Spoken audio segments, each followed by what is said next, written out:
Le doy la bienvenida a todos los hermanos a un nuevo estudio de la Escuela Sabática. Es un placer poder estar nuevamente acompañándolos. Mi nombre es Sol, soy de la iglesia de Berea en Argentina y el estudio de hoy es de la lección número 9 de la Escuela Sabática para el sábado 4 de marzo de 2023, cuyo título es Mansedumbre contra Orgullo. Hoy vamos a hablar un poco de la mansedumbre. ¿Qué es la mansedumbre?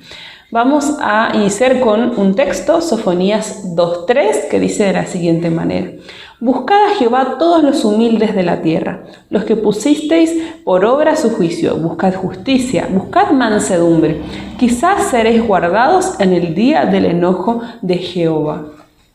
Hoy vamos a ver cómo Dios puede transformar nuestro carácter, ¿no? Solamente el Señor puede realizar una obra completa y verdadera en nuestra vida. Y cómo puede transformar quizás un carácter orgulloso, impulsivo, nuestro viejo hombre, ¿no?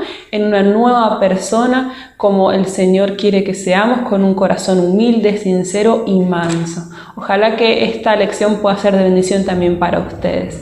Vamos a iniciar con una oración. Me pueden acompañar también desde sus hogares.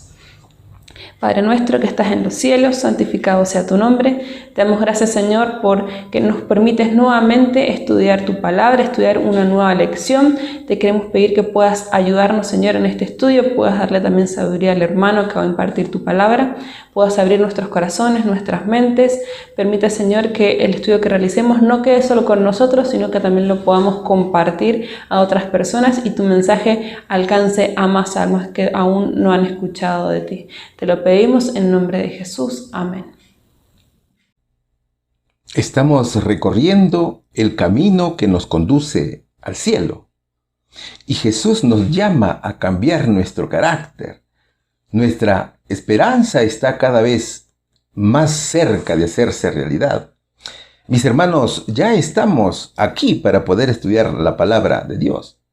Bienvenidos sean todos a este encuentro con la Biblia. El verso que leía nuestra hermana Sol es un reto que cada uno de nosotros debe plantearse.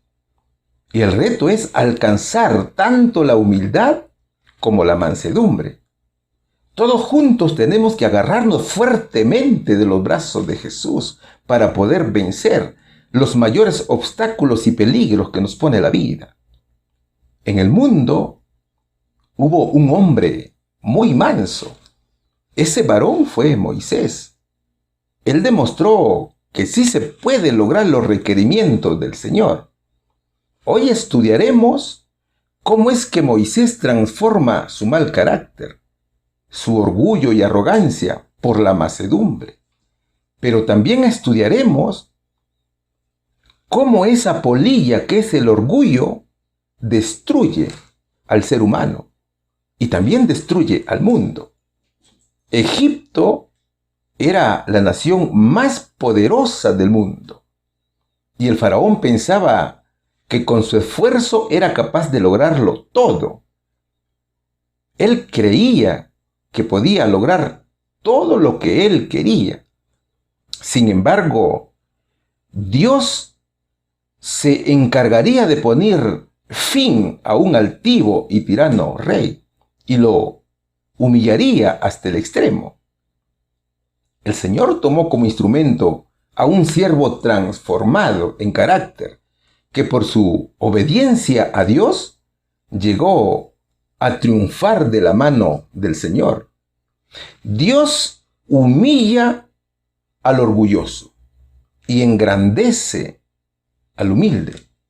El tema de hoy, mis queridos hermanos, lleva como título Mansedumbre contra el orgullo. El tema tiene dos subtemas muy bien definidos. El primero es mansedumbre y el segundo es el orgullo. Así que sentémonos cómodos, toma tu lápiz y tu papel, porque ya comenzamos el estudio de la escuela sabática. La primera interrogante dice lo siguiente: ¿cómo era el carácter de Moisés antes de su conversión? ¿Dónde aprendió a ser manso? Vamos a leer el libro de Números, capítulo 12, versículo 3. Y aquel varón, Moisés, era muy manso, más que todos los hombres que había sobre la tierra. Éxodo capítulo 2, versículos del 11 al 15 dice: en aquellos días sucedió que, crecido ya Moisés, salió a sus hermanos y los vio en sus duras tareas, y observó a un egipcio que golpeaba a uno de los hebreos, sus hermanos. Entonces miró a todas partes, y viendo que no parecía nadie, mató al egipcio y lo escondió en la arena. Al día siguiente salió y vio a 2 hebreos que reñían. Entonces dijo al que maltrataba al otro: ¿por qué golpeas a tu prójimo? Y él respondió: ¿quién te ha puesto a ti por príncipe y juez sobre nosotros? ¿Piensas matarme como mataste al egipcio? Entonces Moisés tuvo miedo y dijo: ciertamente esto ha sido descubierto. Oyendo Faraón acerca de este hecho, procuró matar a Moisés. Pero Moisés huyó de delante de Faraón y habitó en la tierra de Madián. Mateo capítulo 11, versículo 9 dice lo siguiente: llevad mi yugo sobre vosotros y aprended de mí, que soy manso y humilde de corazón, y hallaréis descanso para vuestras almas. A ver, venimos estudiando los frutos del Espíritu contra los frutos de la carne, ¿cierto? Y cada lección nos permite conocer y plantearnos diversas interrogantes referente a nuestra educación cristiana. Sabemos que lo único que llevaremos al cielo es nuestro carácter. Entonces, continuando con el aprendizaje, conceptualizaremos 2 variables consideradas dentro de la lección. ¿Cuál es la primera? La primera es la mansedumbre y la segunda es el orgullo. ¿Qué es la mansedumbre? Vivir en mansedumbre es ser manso, ¿cierto? Salmo capítulo 37, versículo 11, en la Nueva Traducción Viviente dice: los humildes poseerán la tierra y vivirán en paz y prosperidad. La versión Reina y Valera 1960 dice: pero los mansos heredarán la tierra y se recrearán con abundancia de paz. Entonces, ¿qué hace la mansedumbre? La mansedumbre hace que aceptemos que aquello que Dios permite en nuestra vida es para nuestro bien. Aquel que es manso no lucha contra la voluntad de Dios, sino que vive con la expectativa que siempre aprenderá de las experiencias que el Señor trae a su vida. La mansedumbre es una actitud que protege el corazón de la amargura. La mansedumbre, mi querido hermano, se refiere a la docilidad, suavidad o benignidad en el carácter o en el trato. Entonces, mansedumbre implica una gran humildad y autocontrol, así como una gran obediencia a la ley de Dios. Tanto así que muchas veces se confunde con la debilidad. Es por eso que cuando vemos a algunas personas mansas, muchas veces pensamos que son débiles de carácter. ¿Te das cuenta? En conclusión, mis hermanos, la mansedumbre implica la capacidad de autocontrol, de dominar la cólera, la violencia, el egoísmo o la arrogancia. Es más bien una actitud de obediencia y amor hacia Dios y también hacia el prójimo. La mansedumbre es la humildad o el servicio. Por ejemplo, nuestro Señor Jesucristo, Moisés, Abraham, Pablo, entre otros. ¿Ves? Eso es ser manso. Jamás pienses que el cambio personal es de inmediato. Esto es un proceso. Entonces, ¿qué será el orgullo? Si hay un manso, también hay un bravo o un orgulloso, ¿verdad? ¿Qué dice el diccionario bíblico adventista sobre el concepto de el orgullo? El orgullo es la estima propia exagerada que ciega a la persona y lleva a las debilidades y peligros. Por tanto, la pone en el camino de su humillación y también de su destrucción. Es por eso que Proverbios capítulo 16, versículo 18, en la traducción al lenguaje actual de la Biblia, dice: el orgulloso y arrogante, al fin de cuentas, fracasa. El orgullo es una de las actitudes que más odia Dios. Así lo escribe Proverbios capítulo 8, versículo 13. Entonces mira, fue por el orgullo y arrogancia que cayeron grandes naciones de la antigüedad. Así lo registra Isaías capítulo 10, versículo 12. Mira, el pecado se originó con Satanás, ¿cierto? ¿Por qué pecó Satanás? Por el orgullo desmedido que nació en su corazón, por la belleza y la sabiduría que Dios le había dado. Eso es lo que escribe el profeta Ezequiel en el capítulo 28, versículo 17, en la traducción al lenguaje actual de la Biblia, que lo vamos a leer. ¿Qué dice allí? Era tan singular tu belleza que te volviste muy orgulloso.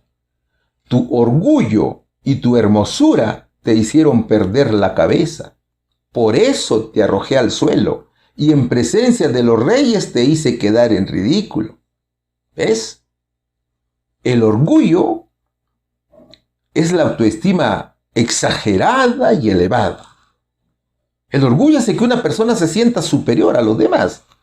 Muchas personas en el mundo se sienten orgullosas de sus logros, de sus capacidades, de sus riquezas o de los títulos alcanzados. ¿Por qué crees que algunas personas adineradas desprecian a un pobre? Es precisamente por el orgullo. Fue el orgullo de sentirse sabio y hermoso por la cual el diablo se rebeló contra Dios. ¿Te das cuenta? Muchas veces nosotros también actuamos con orgullo. ¿Sabes cuándo sucede eso? Cuando llegamos tarde a la iglesia. Claro, tú no te das cuenta, pero inconscientemente el orgullo está contigo, porque piensas que estás a la altura de Dios. Es por eso que no respetas ni guardas respeto por el día sábado. ¿Te das cuenta? O quizás en la iglesia estás jugando con el celular. Eso como quien decir, yo ya conozco todo, yo ya lo sé todo. Todos esos malos actos son una falta de respeto a Dios. Mientras otros encuentran en la iglesia un lugar placentero para dormir. Porque piensan, como te vuelvo a repetir, que ya lo saben todo. Entonces, todo eso tiene que ver con el orgullo. El orgullo, mi querido hermano, procede de la autojustificación. Y eso es pecado.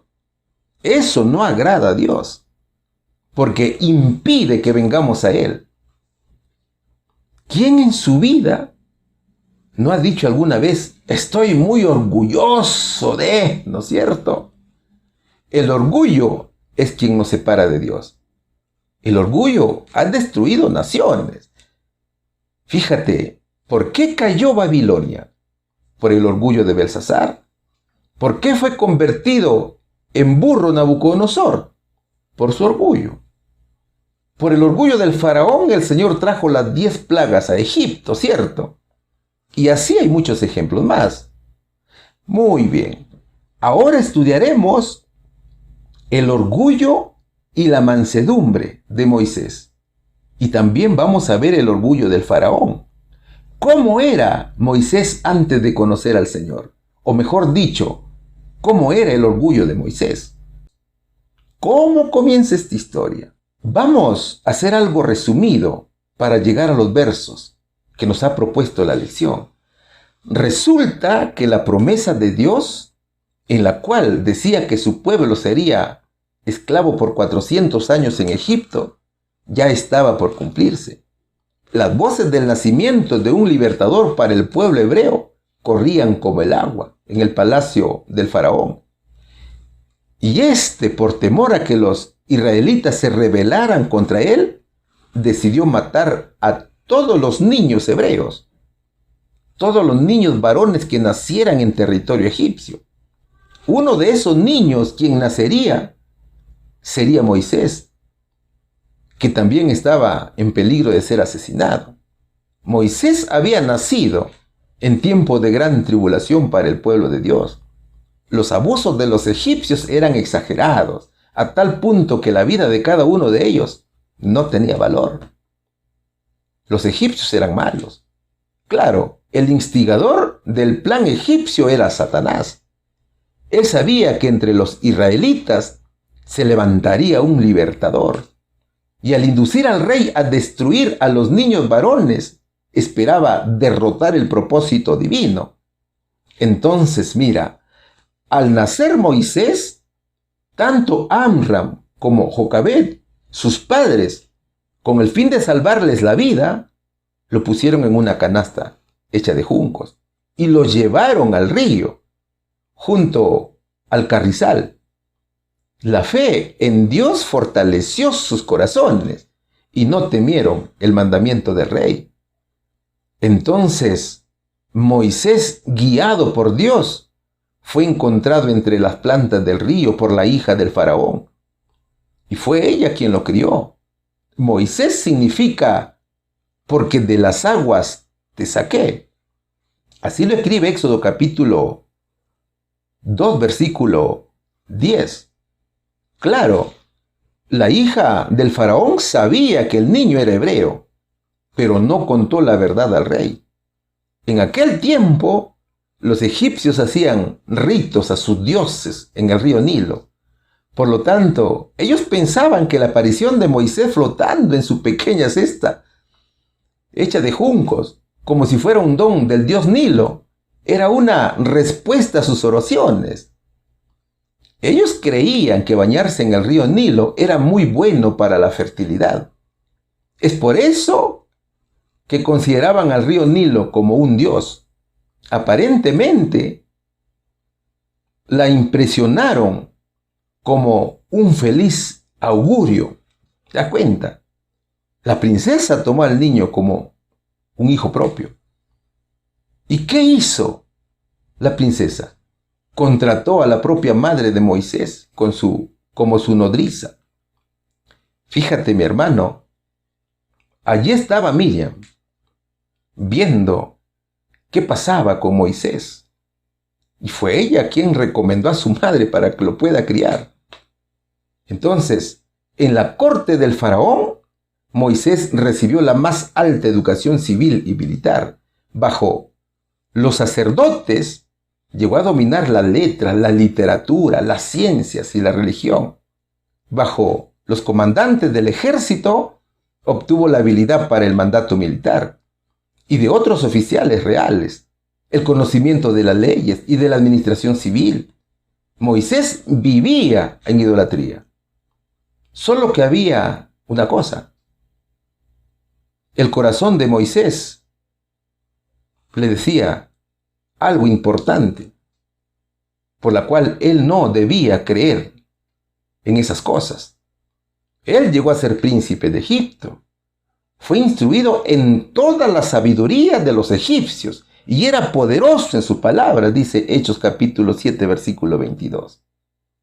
El mismo decreto que condenaba a muerte a los niños hebreos había sido usado por Dios para educar y adiestrar al futuro caudillo de su pueblo.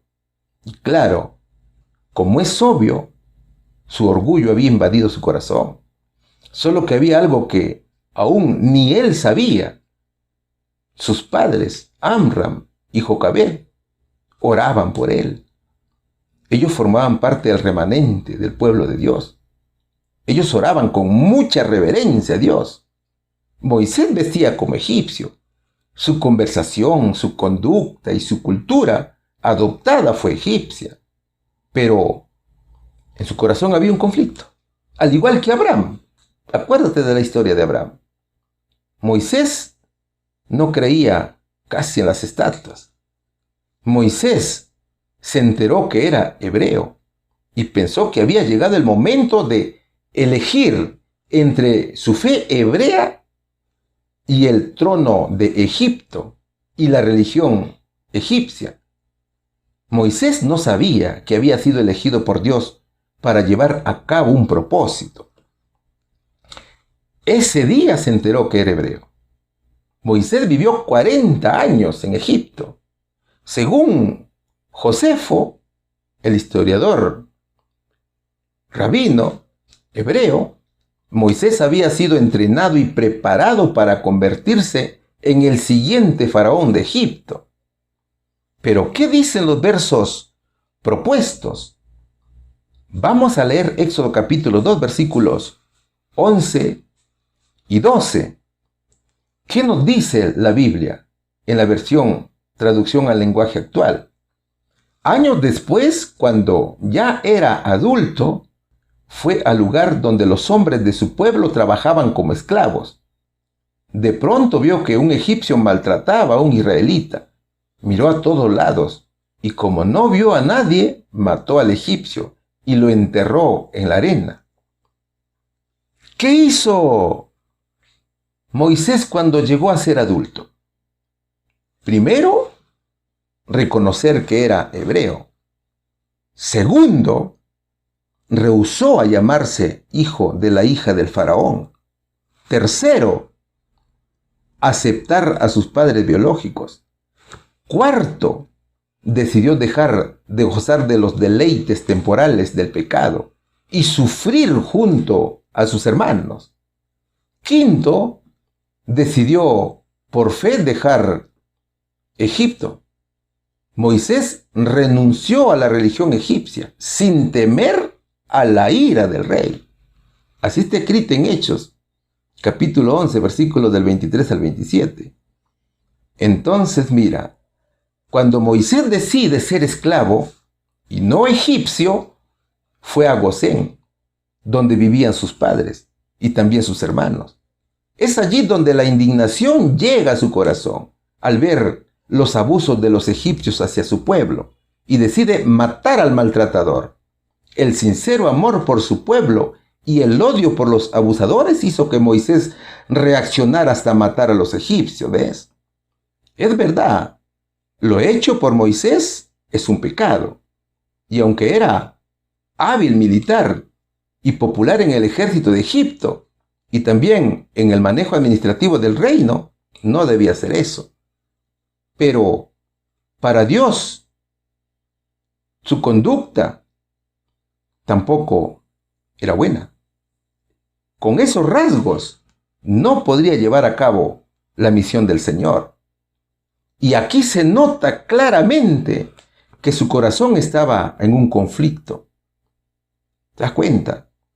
Es de entender que le resultaba difícil decidir entre dos opciones, pero que al final la guía de Dios era más notable.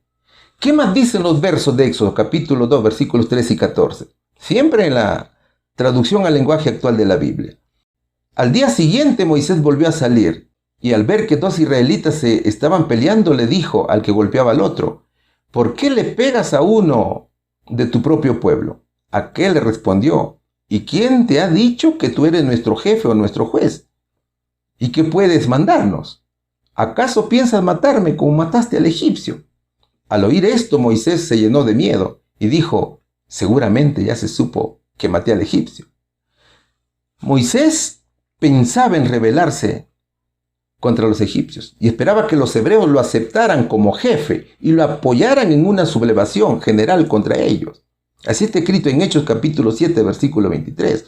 O sea que pensaba en un plan humano, con un corazón orgulloso, en la cual pensaba que no necesitaba de nadie, sino de su propia fuerza para librar al pueblo de Dios de los castigos. ¿Te das cuenta?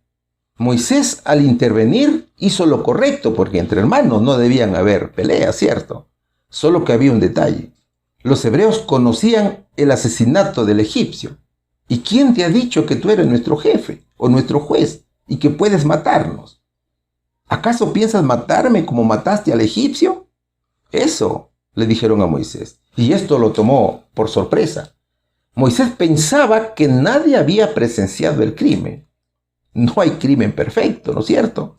Pero ahí estaba el hebreo para decir que él no era juez. Entonces, ¿qué hizo Moisés? Éxodo capítulo 2, versículo 15 dice lo siguiente.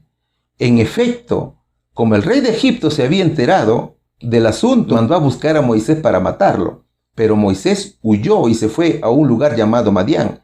Cuando llegó allá, se sentó a descansar junto a un pozo de agua. Lo hecho por Moisés fue considerado por el faraón como un abierto desafío a Egipto. Y se supuso que se proponía ocupar el trono. La suerte de la nación estaba claramente en juego.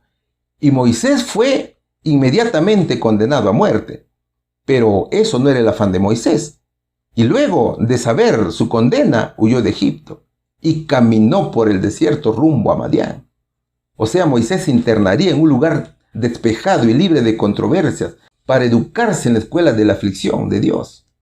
Moisés tenía que desaprender lo malo que había aprendido en Egipto. Es que en el desierto no habían comodidades. Y he de entender los sufrimientos de Moisés al cruzar el desierto. Claro, la ventaja era que había sido educado como militar, y eso le servía para poder soportar las dificultades que se le presentaban en el desierto, hasta llegar a Madián. Los madianitas fueron descendientes de Abraham, con Cetura. Así lo escribe Génesis capítulo 25, versículos del 1 al 2. Moisés vivió como pastor de ovejas en tierras de Madián. El Señor dirigió su marcha y encontró asilo en casa de Jetro, sacerdote y príncipe de Madián, que también adoraba al Dios de Abraham, de Isaac y de Jacob. Fue allí donde se casó con Séfora y sería educado por Dios durante 40 años. Entonces, fíjate, en las montañas de Madián, Moisés pastoreaba las ovejas de su suegro Jetro. Y es en esa escuela donde Dios cambiaría totalmente el carácter de Moisés y pasó a ser de un orgulloso príncipe a un manso pastor de ovejas. Y eso lo describe Números capítulo 12, versículo 3. Y aquel varón Moisés era muy manso, más que todos los hombres que había sobre la tierra. Era en los claustros de Madián donde Moisés estaba solo con Dios. Todas las grandezas de Egipto estaban siendo dejados de lado. Ahora la grandeza estaba en las colinas, donde comprendía cuán impotente e insignificante eran los dioses de Egipto y cuán grande era el Dios de Israel. Y así como vivió 40 años en Egipto, también viviría 40 años en Madián. Fueron esos 40 años el tiempo que duró su transformación antes de liberar a su pueblo. Y al igual que Jesús, Moisés no podía liberar a su pueblo mientras viviera en los palacios de gloria, sino que tenía que bajar de su trono lejos del palacio a un lugar humilde. ¿Te das cuenta? El orgullo y arrogancia cedieron su lugar a la mansedumbre como fruto del Espíritu. El gran libertador entendió que era mejor llevar el yugo de Cristo que vivir cegado por el orgullo. Mateo capítulo 11, versículo 29 dice: Llevad mi yugo sobre vosotros y aprended de mí que soy manso y humilde de corazón, y hallaréis descanso para vuestras almas. Dios condujo a Moisés con la familia de Jetro, que también adoraba a Dios. Moisés estaba contento en donde Dios le había puesto, aun cuando Madián era muy diferente de Egipto, pero estaba con Dios. Entonces, en Madián aprendió a conocer al Dios de Israel y alcanzó la mansedumbre. Mi querido hermano, todos tenemos un viejo hombre que tenemos que sepultar. Moisés comprendió que Dios aborrece el orgullo, con 40 años de educación, ya estaba listo para liberar a su pueblo. Todo bajo la guía de nuestro Señor Jesucristo. ¿Cuál sería, mis queridos hermanos, aquí la respuesta? ¿Cómo era el carácter de Moisés antes de su conversión? Era violento, orgulloso, confiaba en su propia fuerza. ¿Dónde aprendió a ser manso? En el desierto, en los campos de Madián, como pastor de ovejas. Pregunta número 2. ¿Qué nos dice la pregunta número 2? Estamos estudiando el subtítulo Mansedumbre. ¿Qué 3 fases en la vida tuvo Moisés? ¿Qué aprendió en Egipto? ¿Qué desaprendió en la escuela del desierto de Madián? Vamos a estudiar el libro de los Hechos de los Apóstoles, capítulo 7, versículos 23, 30 y 36. Cuando hubo cumplido la edad de 40 años, le vino al corazón el visitar a sus hermanos, los hijos de Israel. Pasados 40 años, un ángel se le apareció en el desierto del monte Sinaí, en la llama de fuego de una zarza. Este lo sacó habiendo hecho prodigios y señales en tierra de Egipto y en el mar Rojo. Moisés vivía en Madián. El siervo de Dios se había casado con Séfora, la hija mayor de Jetro. Con Séfora aprendía no solamente el pastoreo de las ovejas, sino que aprendía a conocer la verdad del Evangelio. Él sería educado espiritualmente durante 40 años y como todo siervo de Dios, tenía que ser sometido a pruebas de fe. Él tenía que aprender a no depender de su propia fuerza, ni de su propia sabiduría, sino que tenía que aprender a depender totalmente de Dios. En Madián, Moisés debía aprender a ser paciente y a temperar sus pasiones. Antes de poder gobernar sabiamente, debía ser educado en la obediencia y debía estar en total comunión con el Señor. Leamos Hechos capítulo 7, versículos 30 y 36 de la traducción al lenguaje actual de la Biblia. 40 años después, en el desierto que está cerca del monte Sinaí, un ángel se le apareció a Moisés en la llama de una zarza ardiente, y por medio de muchas maravillas y señales milagrosas, él los sacó de Egipto, los guió a través del Mar Rojo y por el desierto durante 40 años. Antes de convertirse en el libertador de Israel, Moisés había ya olvidado muchas cosas. Por ejemplo, las influencias que le habían rodeado en Egipto, su propia elevada posición como nieto del rey, el libertinaje que reinaba por doquier en ese momento, el refinamiento, la sutileza, el misticismo de una falsa religión, el esplendor del culto idólatra, la solemne grandeza de la arquitectura y de la escultura. Había moldado sus hábitos y su carácter. El pastor de ovejas a menudo pastoreaba cerca del monte Sinaí, así que estaba familiarizado con aquel lugar, ¿te das cuenta? Entonces fíjate, Moisés vivió en tierra de un sabio como Jetro. Su suegro era un sabio. ¿Cómo comenzó la enseñanza de Jetro a Moisés? La enseñanza se inicia con el agradecimiento y la hospitalidad. El sacerdote de Madián enseña a Moisés a ser agradecidos por todo. Eso sucedió cuando Moisés huyó de Egipto y defendió a sus hijas de otros pastores que le impedían tomar agua del pozo para sus ovejas. Ellas fueron a contarle a su padre, y él les ordenó que llamaran a Moisés para agradecerle con comida y recibirlo en su casa. Así lo escribe Éxodo capítulo 2, versículo 20. Con este ejemplo entendemos que Moisés fue llevado de la educación de la corte egipcia a una escuela en medio del desierto, y por espacio de 40 años aprendió mucho, y además de la hospitalidad y el agradecimiento, aprendió la humildad y la confianza en Jehová. A medida que pasaban los años y erraba con sus rebaños por lugares solitarios, meditaba sobre la opresión que sufrían sus hermanos. Moisés analizaba el trato de Dios hacia sus padres. Él analizaba las promesas que eran la herencia de la nación elegida y oraba al Señor día y noche. La luz era emitida por los ángeles del cielo. Fue en aquellos lugares que, inspirado por el Espíritu Santo, escribió el libro del Génesis, como lo dice nuestra hermana Elena G. de White. Todos esos años que pasó a solas en el desierto fueron ricos en bendiciones, no solo para Moisés y su pueblo, sino también para el mundo de todas las edades subsiguientes.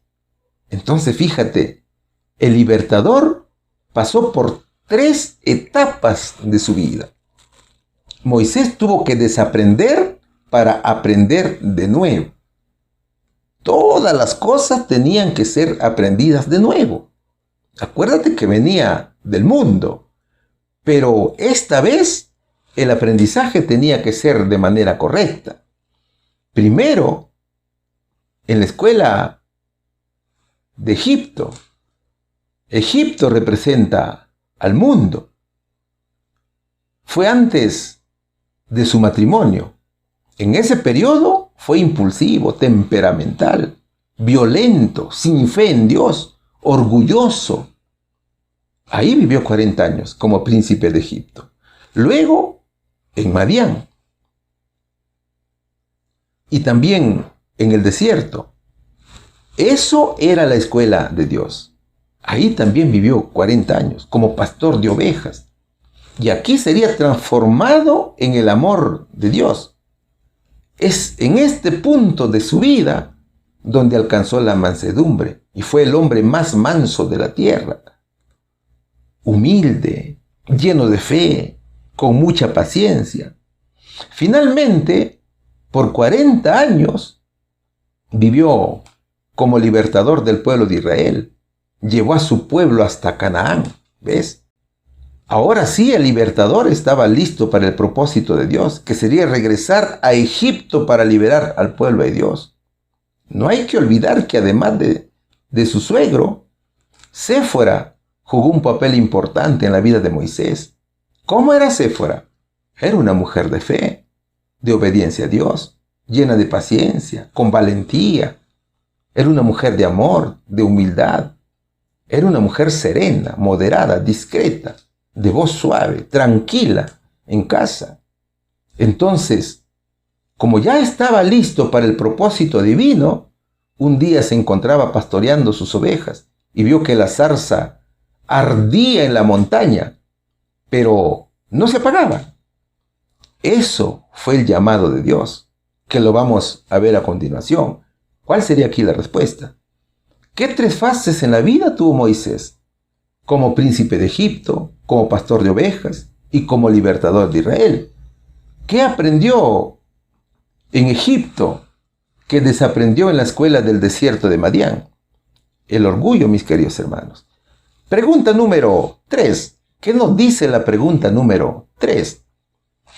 ¿Cómo se sintió Moisés cuando Dios le llamó desde la zarza ardiente y le comisionó liberar a su pueblo de Egipto? ¿Qué obstáculos vio tanto en el exterior como en sí mismo? Vamos a leer el libro de Éxodo capítulo 3 versículos 10 y 11, capítulo 4 versículos 1, 10 y 12. Ven por tanto ahora y te enviaré a Faraón para que saque de Egipto a mi pueblo, los hijos de Israel. Entonces Moisés respondió a Dios: ¿quién soy yo para que vaya a Faraón y saque de Egipto a los hijos de Israel?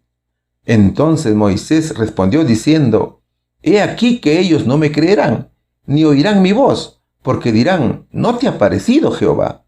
Entonces dijo Moisés a Jehová: ay, Señor, nunca he sido hombre de fácil palabra, ni antes, ni desde que tú hablas a tu siervo, porque soy tardo en el habla y torpe de lengua.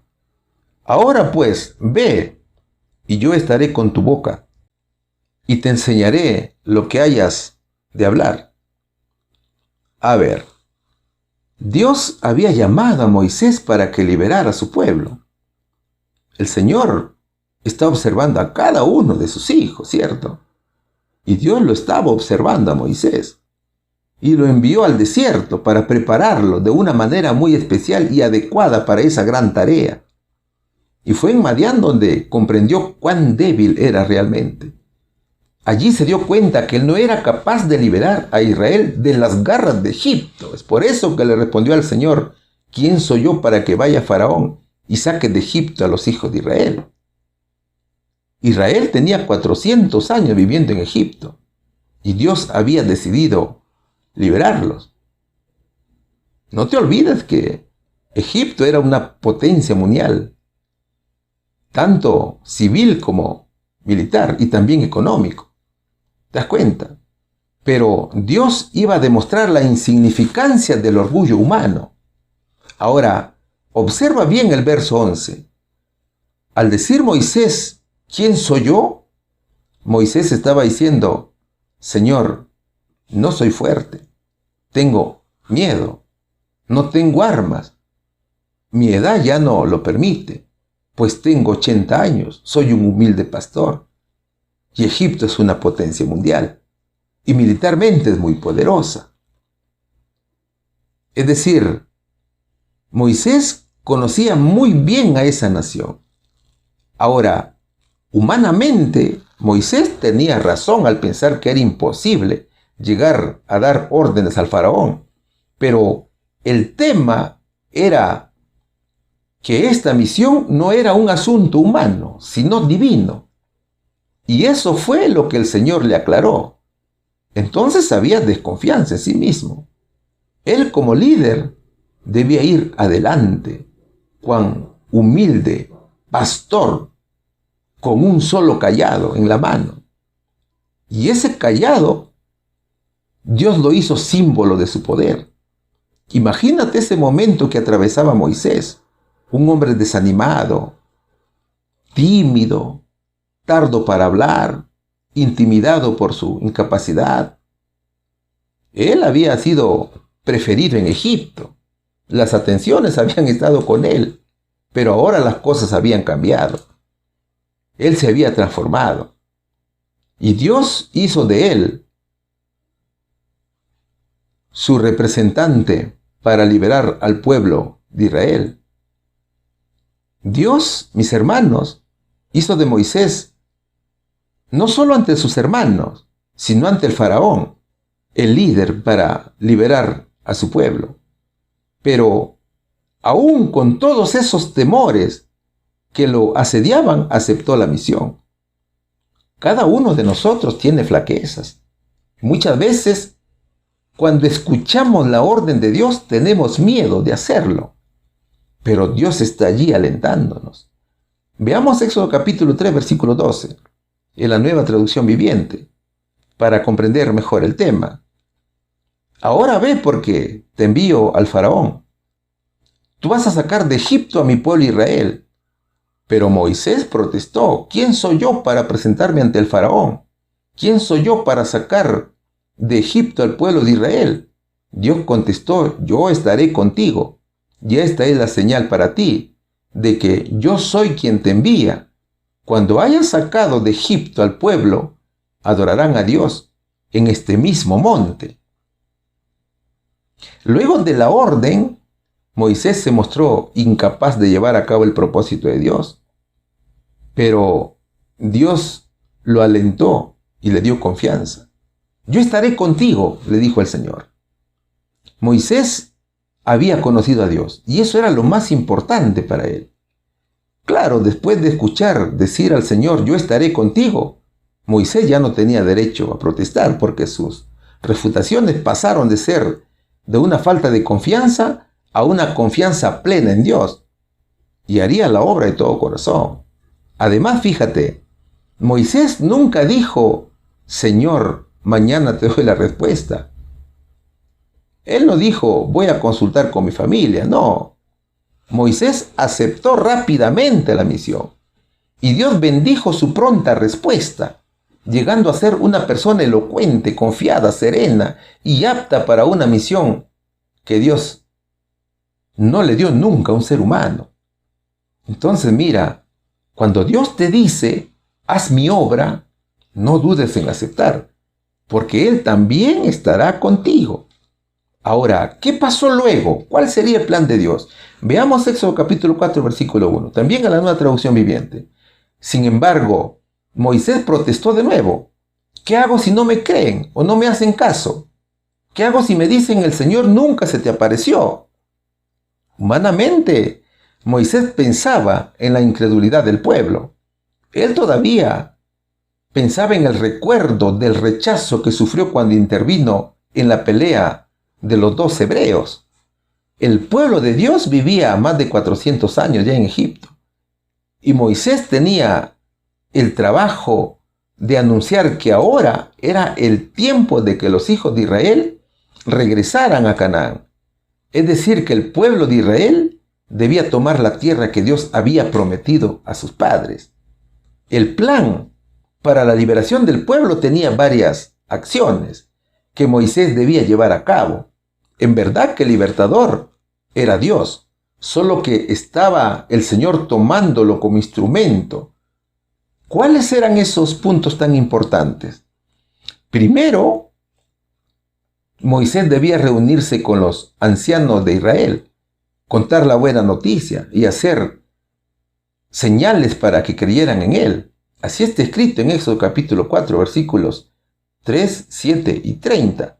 Segundo, debía reunirse con el rey de Egipto. Aquí Moisés encontraría oposición por parte del faraón. Se rehúsa a dejar en libertad al pueblo de Dios. Eso era lo que iba a pasar, ¿no es cierto? A continuación, Dios haría señales, es decir, castigaría a Egipto con las 10 plagas. Luego se produciría la salida o el éxodo del pueblo de Israel de Egipto, es decir, la liberación del pueblo hebreo y su trajinar por el desierto durante 40 años hasta llegar finalmente a la tierra prometida. Moisés ya estaba listo para dar inicio a la orden dada por Dios y tenía que realizar un largo viaje hasta Egipto. Solo que tenía un interrogante más para el Señor. Claro, él pensaba que no tenía autoridad sobre Israel. ¿Qué decía el libertador? Mira, Señor, me ordenas que vaya a Israel, pero no me has dicho cuál es tu nombre. Y cuando llegue a tu pueblo y les diga que el Dios de vuestros padres me ha enviado a liberarlos, ellos me van a preguntar quién te ha mandado. ¿Y qué les voy a decir yo? Entonces nuestro Señor le dice, Moisés, tú les dirás, Jehová, el Dios de vuestros padres, Abraham, Isaac y Jacob, me ha enviado. Eso es lo que le vas a decir. Eso es lo que le dijo el Señor. Entonces, Moisés pensó en las dificultades que habría de encontrar, en la ceguedad, la ignorancia y la incredulidad de su pueblo, entre el cual muchos casi no conocían a Dios, porque habían adoptado otra forma de vida, otras costumbres, ¿ves? ¿Qué dicen los versos 10 y 12? Pero Moisés rogó al Señor, oh Señor, no tengo facilidad de palabra, nunca la tuve, ni siquiera ahora que tú me has hablado, se me traba la lengua y se me enredan las palabras. Entonces el Señor le preguntó, ¿quién forma la boca de una persona? ¿Quién decide que una persona hable o no hable? ¿Que oiga o no oiga? ¿Que vea o no vea? ¿Acaso no soy yo el Señor? Ahora ve, yo estaré contigo cuando hables y te enseñaré lo que debes decir. Era un hermoso diálogo entre Moisés y Dios, pero a pesar de las señales que Dios dio a Moisés, aún tenía interrogantes y pedidos que hacer. Moisés reveló que no confiaba en su habilidad para hablar. Él mostraba incapacidad para la misión y trataba de justificarla. Esto se puede entender que se pone nervioso cuando habla con la gente, ¿cierto? Pero he de comprender también que mientras estaba en Egipto, su orgulloso carácter no le permitía ese nerviosismo, porque él pensaba que estaba por encima de todo lo demás. Sin embargo, Ahora estaba frente al verdadero Dios y no frente a un Dios de palo o de arcilla. Su confianza en sí mismo se había ido y ahora necesitaba la confianza de Dios. Entonces Dios le dice que Él es quien es el creador de todo lo que hay en el universo. Por lo tanto, Él puede callar al hablador y hacer hablador al que está callado. ¿Te das cuenta? Entonces, fíjate, a veces ponemos trabas a la obra de Dios y pensamos que no sabemos hablar. Pero el Señor a través de Moisés nos dice que para Él no hay nada imposible. ¿Ves? El Señor le dice, no te preocupes, Moisés, porque yo estaré contigo. Yo te enseñaré lo que has de decir. Mi querido hermano y mi querida hermana, muchas veces decimos, no puedo predicar porque estoy nervioso, no sé hablar, no salen las palabras. Eso puede ser una justificación que no debemos permitir en nuestra vida. Cada uno tiene un don y ese don lo da Dios. Así que hay que pedir en oración y ruego. Nosotros no podemos justificar un acto de ese tipo. El Señor sabe cuál es tu verdadera condición. Y todo esto está siendo anotado en el cielo. Esa desobediencia nos puede dejar fuera del reino de Dios, mi querido hermano. ¿Cuál sería la respuesta? ¿Cómo se sintió Moisés cuando Dios le llamó desde la zarza ardiente y le comisionó liberar a su pueblo de Egipto? Se sintió incapaz de llevar a cabo la misión. ¿Qué obstáculos vio tanto en el exterior como en sí mismo? El poder de Egipto y su incapacidad de poder hablar tanto al pueblo como a Faraón. Pregunta número 4. Vamos a estudiar el subtema, el orgullo. ¿Qué nos dice la interrogante? ¿Cómo reaccionó el Faraón una y otra vez cuando Dios envió las plagas sobre Egipto? ¿Qué nos dice Éxodo capítulo 5 versículos 1 y 2? Capítulo 7 versículo 13. Capítulo 8 versículos 19 y 32. Después Moisés y Aarón entraron a la presencia de Faraón y le dijeron, Jehová el Dios de Israel dice así, deja ir a mi pueblo a celebrarme fiesta en el desierto.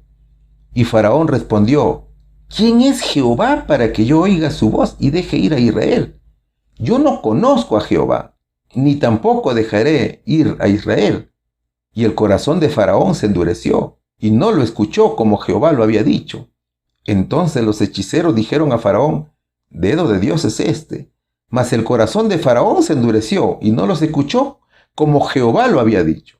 Mas Faraón endureció aún esta vez su corazón, y no dejó ir al pueblo. Moisés daría inicio al plan de Dios. La primera acción era revelar el plan de Dios a los líderes de Israel. Él estaría acompañado de su hermano Aarón y se reunió con los ancianos de Israel, con los más nobles y rectos de entre ellos. Sin duda que dentro del pueblo hebreo habían miles de personas que clamaban a Dios por la esclavitud a que eran sometidos. ¿Te das cuenta? Y fue a ellos a quien Moisés les comentó el plan de Dios. A ellos les reveló el plan completo, con la cual Dios los iba a liberar. ¿Ves? Esa esclavitud quedaría atrás. Y esa liberación incluía también llevarlos a la tierra prometida. De esa manera Dios cumpliría el pacto que había hecho con Abraham, Isaac y Jacob. Luego de revelado el plan, los líderes habían de encargarse de transmitir el mensaje a todo el pueblo. A continuación se daría el cumplimiento al segundo acto, que era visitar al faraón. Éxodo capítulo 5 versículo 2 dice, después Moisés y Aarón entraron a la presencia de faraón y le dijeron, Jehová el Dios de Israel dice así, deja ir a mi pueblo a celebrarme fiesta en el desierto. Y faraón respondió, ¿quién es Jehová para que yo oiga su voz y deje ir a Israel? Yo no conozco a Jehová, ni tampoco dejaré ir a Israel. Moisés durante 40 años había vivido en Egipto Y ahora, después de 40 años, ingresaría nuevamente al palacio, pero esta vez ya no como príncipe, sino como pastor y libertador de Israel. En esa ocasión, su arma ya no era una espada como lo acostumbró a llevar cuando fue príncipe de Egipto, sino que era su cayado o su bastón de pastor. Ese cayado era más poderoso que cualquier arma de la época, incluso de las armas más sofisticadas del mundo moderno. Mira, el faraón que había decretado la muerte de Moisés ya estaba muerto. Por lo tanto, en esta ocasión estaba frente a otro gobernante. Y es lógico pensar que para cualquier israelita hubiera sido imposible obtener una audiencia con el rey de Egipto. Pero Moisés pudo entrar porque fue criado en el palacio del faraón. Mira, Dios le presentó al faraón una pequeña solicitud que, además de llamativa, era fácil de aceptar. ¿Sabes cuál es esa petición? Jehová, el Dios de los hebreos, nos ha encontrado. Por tanto, nosotros iremos ahora camino de 3 días por el desierto para que ofrezcamos sacrificios a Jehová, nuestro Dios, dice Éxodo capítulo 3, versículo 18. Esta solicitud era sin duda para que el faraón no tuviera ninguna excusa de rechazar a Dios y de endurecer su corazón. Es decir, que Dios probó al rey, pero su orgullo no permitió que se diera cuenta de esto. El faraón era terco, era un tirano y criminal que debía morir. Sin embargo, Dios le preservó la vida para que mediante su orgullo y terquedad el Señor manifestara sus maravillas en la tierra de Egipto. Fíjate, Moisés hizo señales convirtiendo el cayado en serpiente, pero los hechiceros del faraón también pudieron convertir el cayado en serpiente. Solo que la serpiente de Moisés se tragó a la serpiente de los hechiceros como señal del gran poder de Dios. Ahora, el Señor sabía que el faraón, cegado por su orgullo, se opondría a esta petición. Egipto no estaría de acuerdo en dejar ir a esta fuerza laboral inmensa que tenía el país. Es que gracias a los hebreos, Egipto era una nación próspera.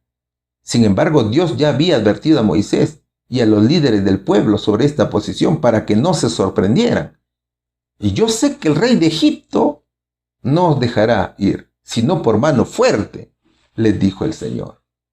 Es decir, Dios juzgaría de manera terrible a Egipto por este atrevimiento de desafiar el poder de nuestro Señor Jesucristo.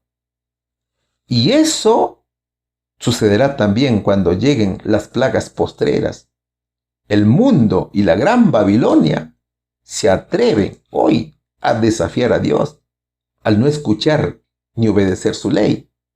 Entonces, mis hermanos, Dios traería un gran juicio contra Egipto para persuadirlo. Cristo demostraría al faraón que Él es el único Dios y creador de los cielos. Éxodo capítulo 7, versículo 13 dice: y el corazón del faraón se endureció y no los escuchó como Jehová lo había dicho. Dios daba la oportunidad de arrepentimiento al faraón a fin de evitar su destrucción. Dios es muy paciente, incluso con las personas que no creen en Él, pero también es duro con quienes piensan que pueden burlarse de Él. El Señor mostraría su poder a través de las 10 plagas de Egipto. ¿Cuáles fueron las 10 plagas de Egipto? Vamos a recordarlo. La primera fue la plaga de sangre, donde el agua del río se convirtió en sangre. Todos los peces murieron, el agua apestaba y los egipcios tenían asco de beberla. Pero los hechiceros, movidos por el poder del diablo, también lograron convertir el agua en sangre. Entonces el faraón no le dio importancia a esta plaga. Esta plaga duró 7 días. Imagínate estar en esta situación con vómitos por el asco que generaba la pestilencia de esta agua, y además sin tener agua para poder beber. La segunda es la plaga de las ranas. Piensa que una noche estás durmiendo muy tranquilo, pero cuando te despiertas te das con la sorpresa que cientos de ranas están sobre tu frazada, sobre tu colcha o sobre tu cubrecama. Y si vives en un territorio caluroso, las ranas están sobre tu cuerpo. Te levantas temeroso de esos batracios, ¿cierto? Pero sales a la cocina y también hay ranas que están sobre tus alimentos. Y sales a la calle y ves a miles de ranas. Eso fue lo que vivió Egipto, por el orgullo del faraón de no dejar ir al pueblo de Dios. Ahora, Dios permitió a los hechiceros egipcios que también hicieran venir ranas del campo. Esta era la segunda vez que Satanás también hacía esta señal a través de los hechiceros. Y con estas señales que hacían los brujos, el diablo se opone rotundamente a Dios, tomando como instrumento al faraón. Ahora, Moisés había orado a Dios para que Dios acabe con estas ranas. Así lo hizo el Señor, pero los hechiceros también hicieron venir ranas a Egipto.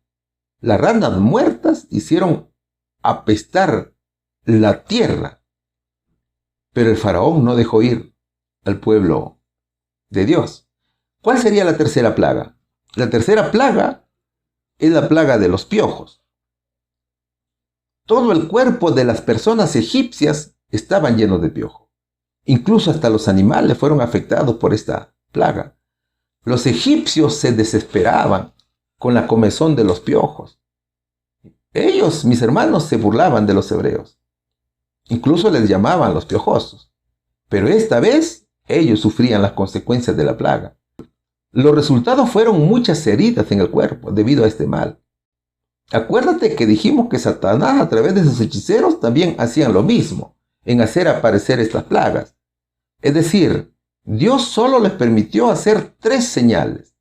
Recuerda que primero pudieron convertir el báculo en culebra. El segundo, convirtieron el agua en sangre. Y el tercero y último fueron las ranas. ¿Qué dijeron los hechiceros después que no pudieron hacer aparecer piojos? Éxodo capítulo 8, versículo 19 y 32 dice: Entonces los hechiceros dijeron a Faraón: Dedo de Dios es este. Mas el corazón del Faraón se endureció y no los escuchó, como Jehová lo había dicho. Mas Faraón endureció aún esta vez su corazón y no dejó ir al pueblo. Ese reconocimiento era en que el Dios de Israel era más poderoso que todos los dioses egipcios. Pero el faraón, cegado por su orgullo y arrogancia, volvió a endurecer su corazón. Luego vendría la sexta plaga. La sexta plaga era la plaga de las moscas. Como las personas ya estaban heridas de tanto rascarse, el trabajo de las moscas era atormentar a los egipcios. Las moscas, cuando ven una herida, dejan sus gusanos. Y llegaron en grandes enjambres, de millones y millones, de todo tipo de moscas. Hay moscas que pican, otras que molestan, otras que están en los alimentos. En esta plaga, el faraón quiso negociar con Moisés para encontrar un acuerdo en común. Solo que él quería poner sus condiciones. Pero como Moisés solamente era un instrumento, de Dios, no lo permitiría. El faraón quería que los hebreos adoraran a Dios en día distinto al sábado y dentro de su territorio además. O sea, en sus templos que estaban llenos de ídolos. Recuerda que ellos adoraban al sol. Mejor dicho, Satanás quería someter a Dios a sus caprichos. El mensaje era: deja ir a mi pueblo para que me sirva. Entonces, mira, cada vez que llegaba una plaga, el faraón pedía a Moisés que intercediera ante Dios para que acabe con ella. Pero luego que Dios ayudaba al rey orgulloso, éste engañaba a Moisés y ya no dejaba ir al pueblo. O sea, se burlaba de Dios. Sin embargo, las plagas iban en aumento. Vendría una quinta plaga, que era la plaga del ganado. Allí murieron toda clase de ganados, caballos, asnos, camellos, vacas y ovejas. Y así lo escribe Éxodo capítulo 9, versículo 3. Las plagas solo afectaban a los egipcios. Sin embargo, el incrédulo rey quiso verificar si esto era verdad. Y cuando le confirmaron que ningún animal de los hebreos había perecido, se llenó de envidia y de ira además. Y no dejó ir al pueblo de Dios. Ellos también adoraban a los animales. El toro era uno de ellos. Luego vino la sexta plaga, que fue la plaga de úlceras. Dios castigaba a Egipto con la plaga de las úlceras. Esta plaga afectó tanto a personas como a animales, incluso a los hechiceros. Ellos ya no estuvieron presentes cuando Moisés estaba frente al faraón, porque las úlceras los atormentaban y también murieron. Pero ni aun viendo el castigo que sufría su pueblo, el faraón dejó ir a Israel. La séptima plaga fue la plaga del granizo. Esta plaga destructiva era una tormenta de hielo. Era una poderosa ducha de granizo, muy pesado, mezclado con fuego, que era capaz de matar a cualquiera que no estuviera protegido. Luego vendría la plaga de las langostas.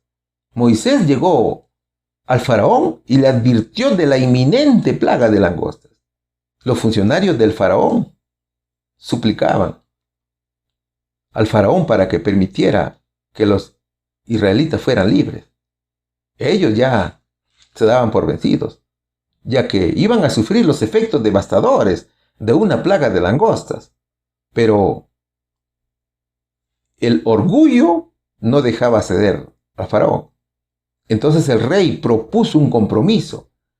Los hombres israelitas serían autorizados a marcharse, mientras que las mujeres, niños y ganados se quedarían en Egipto.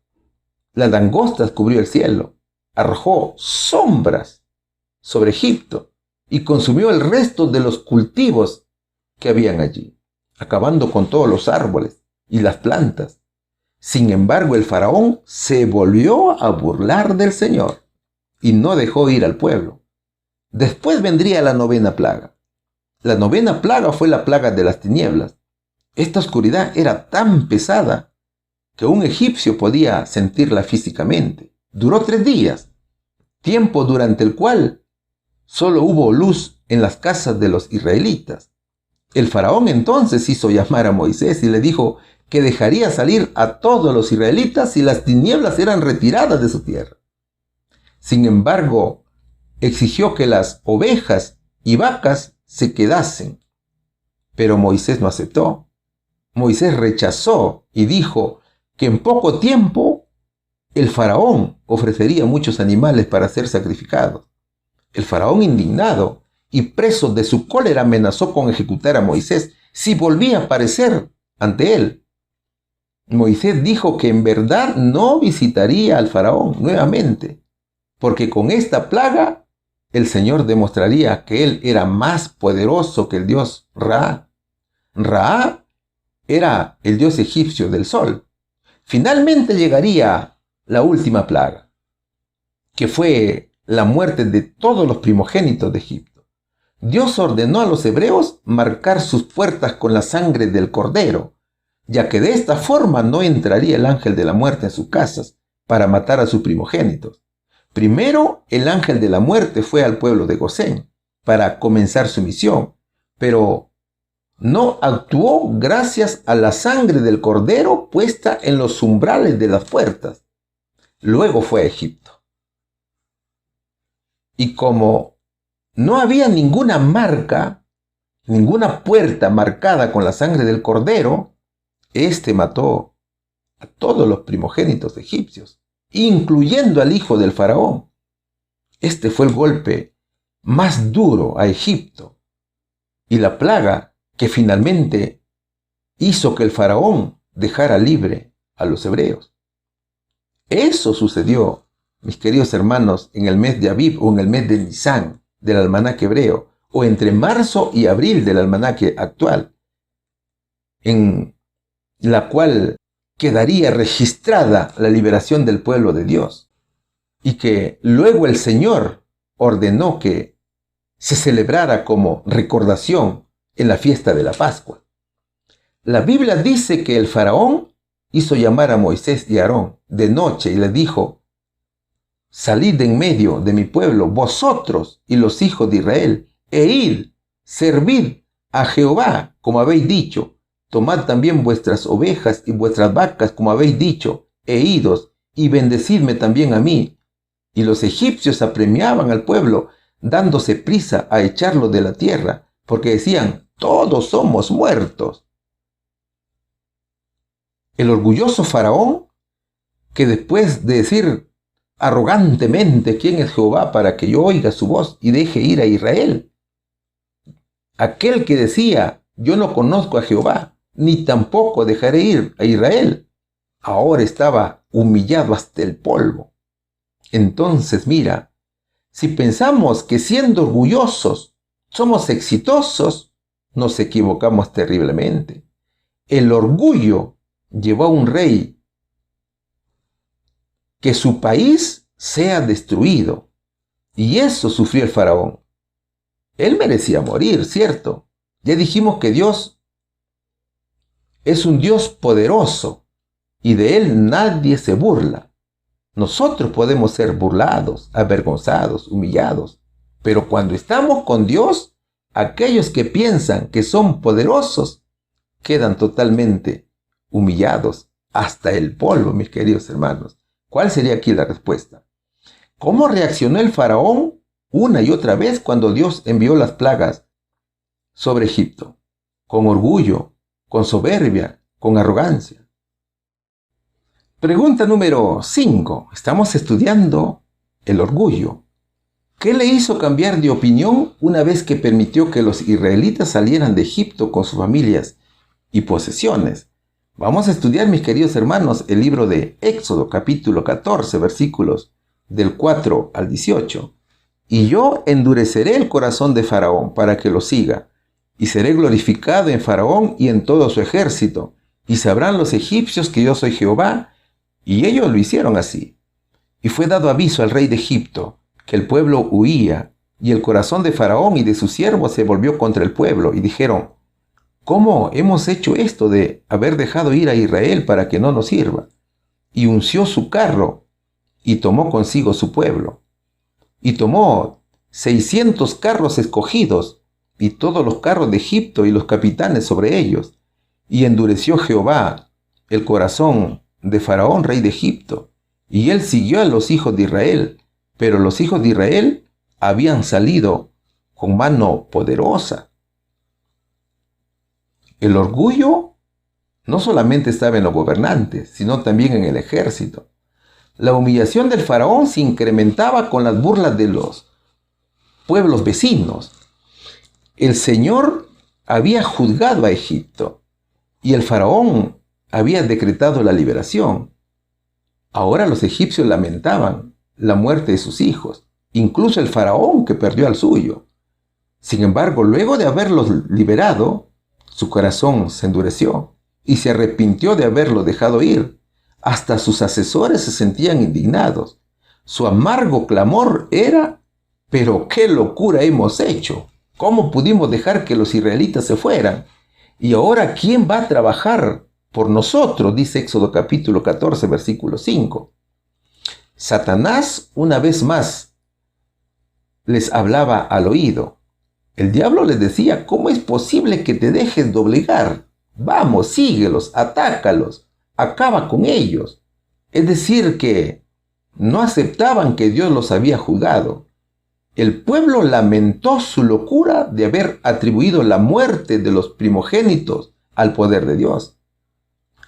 Los grandes hombres, reponiéndose de sus temores, explicaron que las plagas fueron por causas naturales, de tal manera que iniciaron la persecución contra el pueblo de Dios. El ejército egipcio era uno de los más poderosos del mundo. Observa la imagen. El pueblo de Dios había acampado al lado de Piairot, que significa boca de los desfiladeros. Este lugar era una playa que estaba ubicada entre las orillas del Mar Rojo y unas planicies altas llamadas Migdol, que significa torre. Allí los egipcios adoraban a sus dioses paganos. Así se lo escribe Éxodo capítulo 14, versículo 1 y 2. Este terreno era una especie de callejón sin salida. Y es allí donde Dios le dijo a Moisés que llevara al pueblo y acampar allí. Entonces, mira, como el pueblo era guiado por Dios, tenía mucho que aprender. El ejército de Egipto estaba en su tras, y ellos estaban cegados por la ira de haber perdido a sus hijos primogénitos. El pueblo de Dios no tenía escape. Ya te dije que estaba en un callejón sin salida, porque por un lado estaba el ejército egipcio descendiendo por el cañón, y por el otro lado estaba el Mar Rojo. Y aunque quisiera huir, no podían, porque a simple vista estaban atrapados. Dios le dijo a Moisés que guiara a Israel por un camino que parecía no tener sentido. Dios le dijo a Moisés y a Israel que hicieran algo que parecía ser sin sentido, ¿te das cuenta? Sin embargo, el Señor humillaría nuevamente al faraón, a su ejército y también a sus altos funcionarios. Los hebreos, por su parte, tenían temor, y ese temor se incrementaba a medida que veían acercarse a los carros y a los soldados totalmente equipados para la guerra, más aún sabiendo que no había dónde escapar. Los egipcios gritaban, celebrando por adelantado el triunfo sobre un indefenso pueblo, que según ellos estaba a punto de desaparecer. Los hijos de Israel habían salido con mano poderosa, y Dios pelearía por ellos y traería la salvación a su pueblo. Lo único que tenían que hacer ellos era confiar en Dios y permanecer firmes y tranquilos, sabiendo que verían esa salvación de parte del Señor Jesucristo. Esa fe debía ser evidente en todo momento. Los israelitas solamente tenían que confiar y no ceder a que su corazón se contaminara con la falta de fe y el miedo. Pero eso no sucedería, sino que ellos comenzaron a culpar a Moisés por haberlos sacado de Egipto para morir allí. Ellos no comprendían la voluntad de Dios. Ellos debían entender que ya no eran esclavos y debían vivir únicamente obedeciendo a Dios. ¿Cuál sería la respuesta aquí? ¿Qué le hizo cambiar de opinión una vez que permitió que los israelitas salieran de Egipto con sus familias y posesiones? Los consejos de sus orgullosos asesores, que dijeron que las plagas fueron por causa natural y no un juicio de Dios. Pregunta número 6. ¿Qué nos dice la pregunta número 6, mis queridos hermanos? ¿Qué hicieron los egipcios y cómo reaccionaron los israelitas cuando el ejército de Faraón los atacó por la retaguardia? Vamos a estudiar siempre el libro de Éxodo, capítulo 14, versículos 10 y del 17 al 20. Y cuando Faraón se hubo acercado, los hijos de Israel alzaron sus ojos, y he aquí que los egipcios venían tras ellos, por lo que los hijos de Israel temieron en gran manera y clamaron a Jehová. Y he aquí, yo endureceré el corazón de los egipcios para que lo sigan, y yo me glorificaré en Faraón, y en todo su ejército, en sus carros y en su caballería. Y sabrán los egipcios que yo soy Jehová, cuando me glorifique en Faraón, en sus carros y en su gente de a caballo. Y el ángel de Dios que iba delante del campamento de Israel se apartó e iba en pos de ellos. Asimismo, la columna de nube que iba delante de ellos se apartó y se puso a sus espaldas, e iba entre el campamento de los egipcios y el campamento de Israel, y era nube y tinieblas para aquellos, y alumbraba a Israel de noche, y en toda aquella noche nunca se acercaron los unos a los otros. Eso dice la palabra de Dios. En Egipto, los israelitas habían clamado por una liberación, y Dios los sacó de la esclavitud. Pero apenas salieron y se enfrentaron con el peligro, quisieron regresar. O sea, ellos querían libertad, pero no querían enfrentarse a peligros ni preocupaciones. ¿Ves? No tenían realmente confianza en la ayuda de Dios. Y es sorprendente ver que al llegar al esperado momento de su liberación, estaban llenos de desconfianza y temor. El pueblo estaba desesperado y pensaba en la muerte. Israel había sido liberado, pero su mirada estaba en Egipto. A pesar de las señales que Dios hizo, muchos no tenían fe. Cuando los hebreos se encontraban junto al mar, cuyas aguas presentaban una barrera ante ellos, y cuando vieron a lo lejos las relucientes armaduras y el movimiento de los carros que anunciaban la presencia del ejército egipcio, el terror se apoderó de la gran mayoría de ellos. Claro, algunos clamaron al Señor, pero la mayor parte de los hebreos murmuraba de Moisés. ¿Qué decían ellos? Escrito está en Éxodo capítulo 14, versículo 11 y 12. Y le dijeron a Moisés: ¿por qué nos trajiste aquí a morir en el desierto? ¿Acaso no había suficientes tumbas para nosotros en Egipto? ¿Qué nos has hecho? ¿Por qué nos obligaste a salir de Egipto? ¿No te dijimos que esto pasaría cuando estábamos en Egipto? Te dijimos: déjanos en paz, déjanos seguir siendo esclavos de los egipcios. Es mejor ser un esclavo en Egipto que un cadáver en el desierto. Es decir, mis hermanos, mientras la gran mayoría de israelitas tenía miedo al ejército egipcio, el orgullo de los egipcios se incrementaba al pensar que destruirían a este pueblo indefenso. Pero el poder de Dios se manifestaría por medio de Moisés. ¿Qué hizo Moisés ante la amenaza egipcia? Nuestro Señor Jesucristo obró milagrosamente y transformó el campamento de los egipcios, y la nube que guiaba a Israel se puso entre el ejército y el pueblo de Dios, hasta que Israel haya cruzado por el mar. ¿Sabes, mi hermano? Este mundo es un lugar sin esperanza, como un gran cementerio, y cuando no confiamos en el Señor y no hacemos su voluntad, nos comportamos como los hebreos. Cuando no conocemos al Señor, le decimos: déjanos en paz, déjanos seguir siendo esclavo de Egipto, ¿te das cuenta? Entonces mira, ¿quién era el que peleaba por Israel? Era Jesús. Cristo era quien guiaba y aconsejaba a los hijos de Israel en su viaje a la tierra prometida. Claro, lo que sucedía era que la gente no lo veía. El Señor estaba presente, envuelto en la columna de nube, cuando era de día, y cuando era de noche, nuestro Señor estaba presente en la columna de fuego. Israel fue liberado de la esclavitud de Egipto, pero Egipto estaba siempre presente en el corazón de los hebreos. Es como hoy. Tú puedes estar en la iglesia, pero tus pensamientos y tu corazón sigue estando en el mundo. ¿Te das cuenta?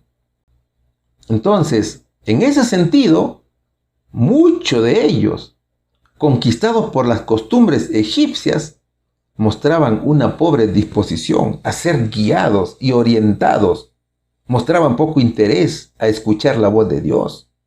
Ellos trataron de justificar su comportamiento, su sentimiento de rebelión con Dios. Es que ellos querían obedecer sus propias ideas, sus propios planes. Incluso llegaron a pensar que quizás la sombra podría traerles algunas terribles desgracias. ¿Puedes creer eso?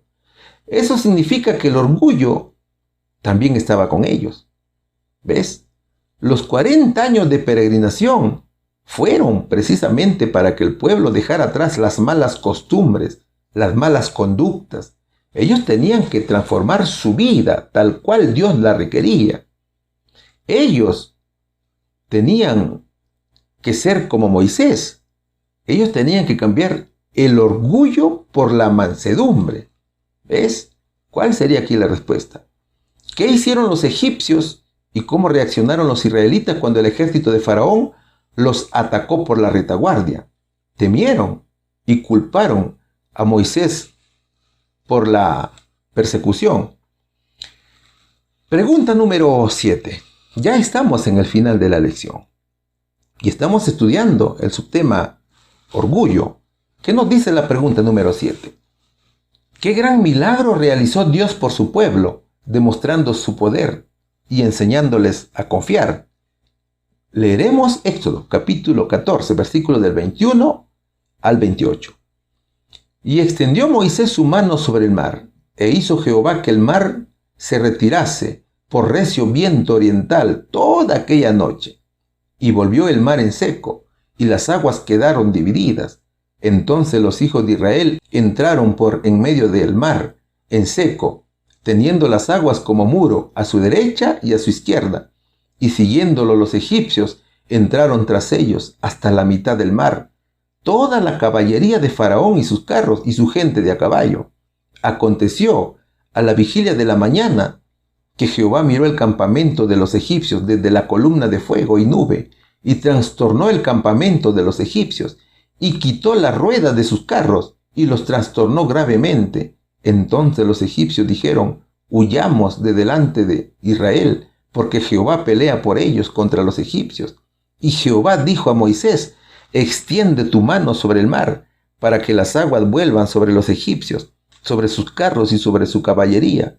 Entonces Moisés extendió su mano sobre el mar, y cuando amanecía, el mar se volvió en toda su fuerza, y los egipcios al huir se encontraban con el mar. Y Jehová derribó a los egipcios en medio del mar, y volvieron las aguas, y cubrieron los carros, y la caballería, y todo el ejército de Faraón que había entrado tras ellos en el mar, no quedó de ellos ni uno, dice el Señor. A ver, ¿quién puede con el poder de Dios? Nadie, ¿cierto? El orgulloso Faraón, movido por Satanás, reunió sus fuerzas y tomó 600 carros escogidos y todos los carros de Egipto, capitanes y soldados de caballería, de infantería, y el mismo Faraón encabezó el ejército. Ellos pensaban que si salían con gran demostración de poder y traían de vuelta a los fugitivos, recuperarían su reputación y su prestigio, y también el servicio de sus esclavos. Es de recordar que ellos pensaban mucho en las burlas de las naciones vecinas.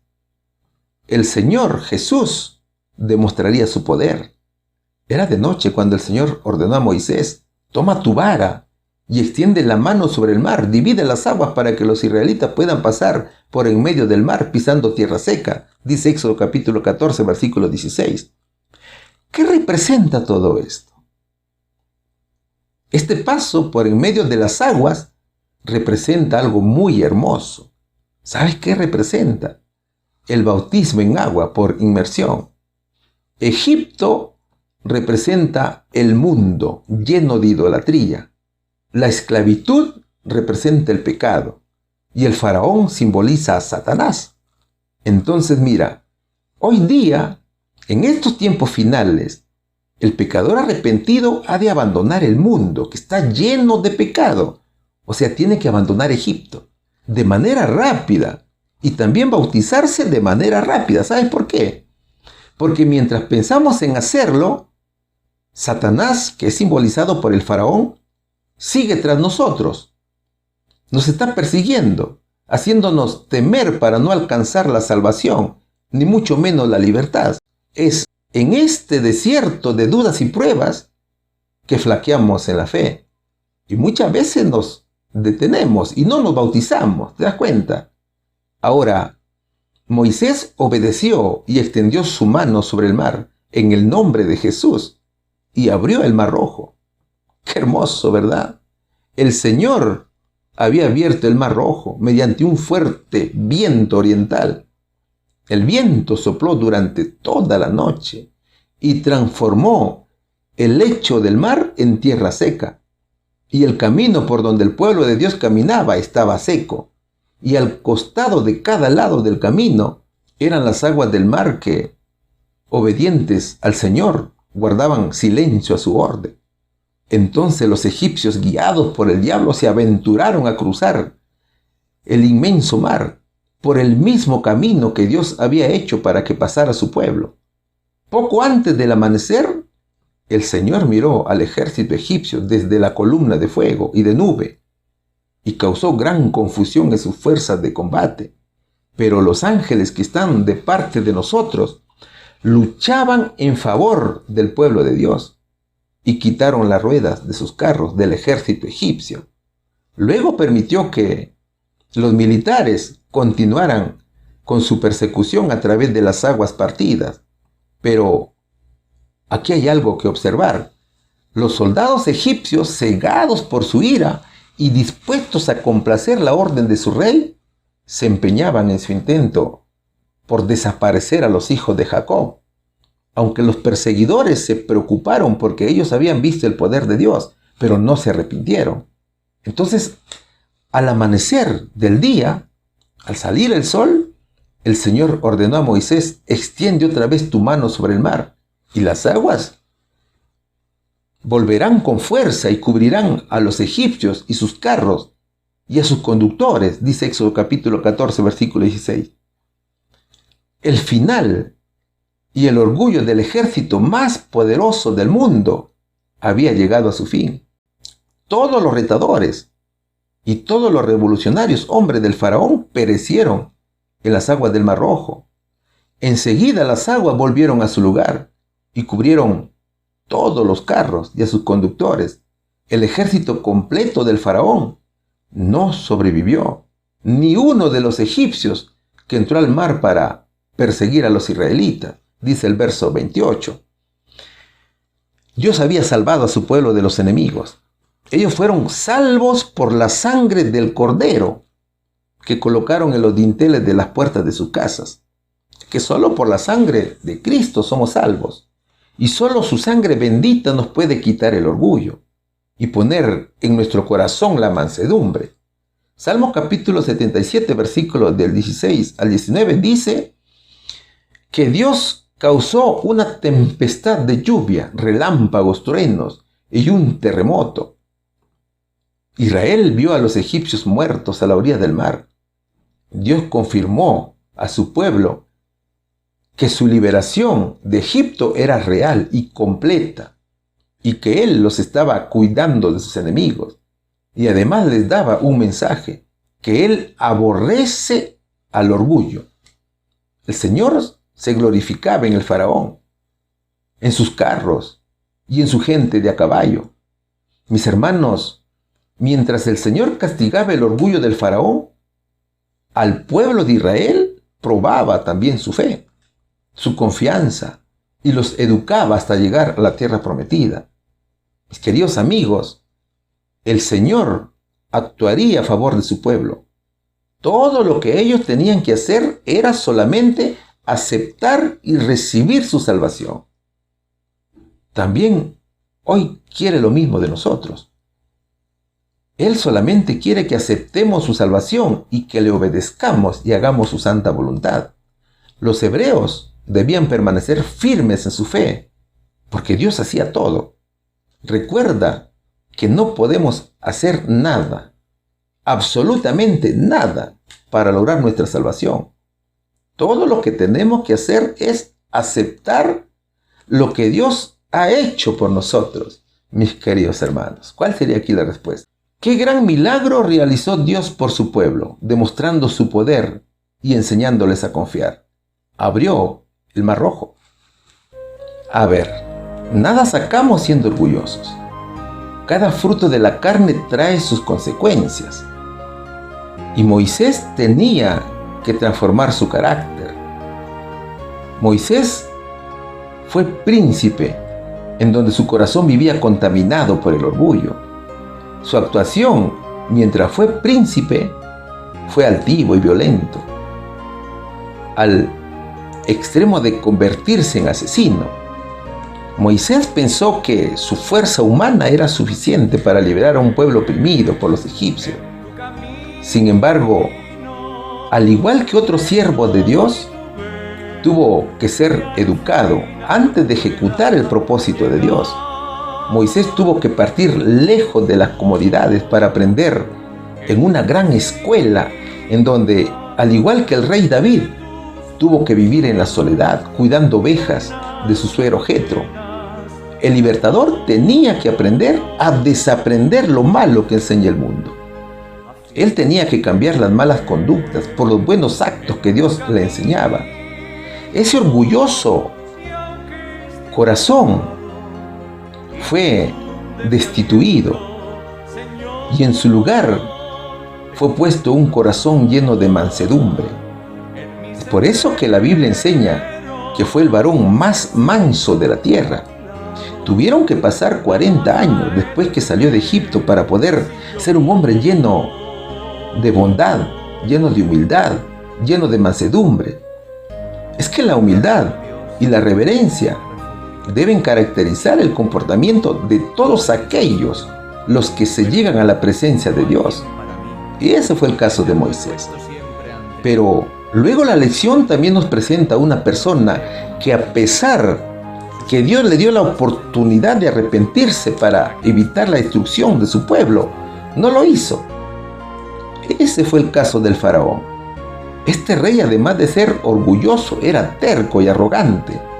Pero Dios, en su infinita sabiduría, le conservó la vida para que, a través de él, demostrara a su pueblo que hay un solo Dios que es muy poderoso, que destruye al malvado y premia al humilde. El orgullo del faraón hizo que Dios destruya a una nación que era pagana. Cada plaga que el Señor mandaba a Egipto era para que el faraón reconociera que nadie puede retar al Santo del Altísimo, que es puro y muy poderoso, es muy santo. ¿Sabes, mi hermano? Algunos se dirigen al Dios grande, todopoderoso y santo, que habita en luz inaccesible, como si se dirigieran a alguien igual o aún inferior. Y ese es el caso de este rey. ¿Quién es Jehová?, decía. Yo no conozco a Jehová. ¿Te das cuenta cómo actúa el orgullo? ¿Te das cuenta, mi hermano, cómo actúa Satanás? Mis queridos amigos, Dios aborrece al pecado, y el orgullo llevó al faraón a rebelarse contra Dios, al punto de burlarse del Señor. Pero de nuestro Señor Jesucristo nadie se burla. El Señor envió la plaga más severa al faraón. La última plaga fue la más letal, y fue la plaga que humilló hasta el polvo al arrogante rey. Dios humilla al arrogante, pero engrandece al humilde. Mientras Dios avergonzaba el orgullo del faraón, engrandecía la humildad de Moisés. ¿Te das cuenta? Así que tenemos mucho que aprender. Muchas veces nuestro orgullo y arrogancia hace que nos comportemos de una manera inadecuada en la iglesia. Llegamos tarde, estamos entrando y saliendo del templo, hacemos bulla. Ese comportamiento dice mucho de nosotros. Ese actuar nos dice que somos orgullosos porque no respetamos a Dios y nos estamos igualando o nos estamos poniendo muy superiores a Él. ¿Ves? Pero no nos damos cuenta que nosotros somos insignificantes para el Señor. ¿Te das cuenta? Piensa, mi hermano, en cómo se ubican los arcángeles en el propiciatorio del Arca del Pacto. Ellos ni siquiera son capaces de mirar al Santo de los Santos. Ellos se cubren el rostro porque saben que Dios es todopoderoso. Así que, mis hermanos, tenemos una lucha y tenemos que vencer. Esa lucha es contra el orgullo, al cual nosotros, de la mano del Señor, tenemos que ganar. Que la paz de nuestro Señor esté con cada uno de vosotros. en el nombre de Jesús. Amén. Muchas gracias por acompañarnos en este nuevo estudio. Espero haya sido de gran bendición para ustedes, que puedan compartir esta hermosa lección con otras personas, con otras almas interesados, y también comparten el video del estudio con otros hermanos, amigos y familia para que también puedan capacitarse mejor para poder compartir esta lección con otras personas. Los esperamos en un nuevo estudio y espero que pueda ser también de bendición. Vamos a finalizar con una oración antes de retirarnos. Padre nuestro que estás en los cielos, santificado sea tu nombre.